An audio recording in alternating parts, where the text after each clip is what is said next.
9 yoshli bola olamdan o'tib qoldi. G'assol mayitni hattoki peshin vaqtigacha ham yuvib kafanlolmadi. Janozaga yig'ilgan ko'pgina odamlar bu holatdan sarosimaga tushibdi, xavotir olishibdi-da. G'assol bir amallab ancha vaqtdan keyin mayitni yuvib kafanlabdi va odamlarning oldiga chiqibdi. Odamlar G'assoldan nimaga uzoq vaqt qolib ketganini sababini so'rashdi. Shunda G'assol har gal mayitni yuvib kafanlashga tayyorlagan paytimda bolani og'zidan qon kelaverdi.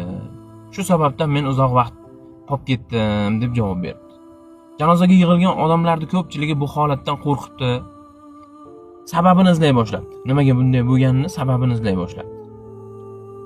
Keyinchalik bilishsaki, o'sha bolachani onasi bola bir xato ish qilib qo'ysa, onasini aytganini qilmasa, shovqin qilsa, bolasini og'zingdan qoning kelsin deb so'kar ekan. Endi men bu bilan nima demoqchiman? Bu video farzand o'stirayotgan har bitta onaga tegishli-da.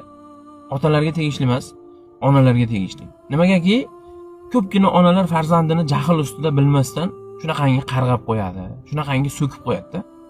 Og'zingdan qoning kelsin. O'lganing yaxshi edi. Senday farzandni boridan yo'g'i yaxshi edi. O'lmading ham, qutulmadim ham deb qarg'aydi. Otalar bunaqangi qarg'amaydi. Ko'pchilik onalar bilmasdan jahl ustida g'azabda qarg'ab qo'yadi. Farzandingizni kim bo'lishi sizni tilingizdan chiqayotgan gapga ham juda ko'p bog'liqda. O'shaning uchun tilingizga ehtiyot bo'ling. Farishta yomon gapga ham, yaxshi gapga ham amin deydi-da. Bitta ayol bor ekan, farzandi juda ham sho'x ekan. Juda ham shu onasini aytganini qilmasgan, gapiga kirmasganda. Onasi har doim "Men masjidga imom bo'lgir" deb so'kar ekan, baqirar ekan, gapirar ekan.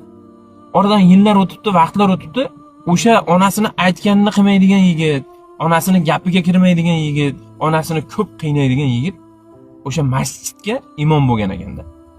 O'shaning uchun so'kayotganda, bolaga gapirayotganda, bolaga baqirayotganda ehtiyot bo'lish kerak. Tilga e'tiborli bo'lish kerak. Til suyagi yo'q-da, lekin suyaklarni sindirishga qodir. O'shaning uchun tilim bor ekan deb har qanday so'zni gapirmanglar, bolalarga baqirmanglar. U hali bola. U aqli yetmaydi. Nima